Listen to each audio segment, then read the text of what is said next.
તો અરવલ્લીના ભિલોડામાં પણ મેઘરાજા મહેરબાન થયા છે। અરવલ્લીના ભિલોડામાં મહાદેવ મંદિર જળમગ્ન થયું છે। ભવનાથ મંદિરનું સ્વયંભૂ શિવલિંગ કે જે પાણીમાં ગરકાવ થયું છે। ભવનાથ મંદિરના શિવલિંગ પર જળાભિષેક થયો છે। મંદિર પાસેનો જે ડેમ છે તે ઓવરફ્લો થતા મંદિર અત્યારે જળમગ્ન થયું છે। આ સાથે ભિલોડાની જૂના ભવનાથનો રસ્તો પણ બંધ થયો છે। હાથમતી અને ઇન્દ્રાસી ડેમ અત્યારે ઓવરફ્લો થયા છે। મહાદેવ મંદિર તરફનો જે રસ્તો છે તે પણ બંધ કરવામાં આવ્યો છે। તો અરવલ્લીના ભિલોડામાં પણ મેઘરાજા મહેરબાન થયા છે।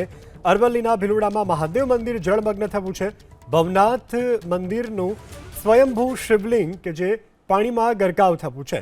ભવનાથ મંદિરના શિવલિંગ પર જળાભિષેક થયો છે। મંદિર પાસેનો જે ડેમ છે તે ઓવરફ્લો થતા મંદિર અત્યારે જળમગ્ન થયું છે। આ સાથે ભિલોડાની જૂના ભવનાથનો રસ્તો પણ બંધ થયો છે। હાથમતી અને ઇન્દ્રાસી ડેમ અત્યારે ઓવરફ્લો થયા છે।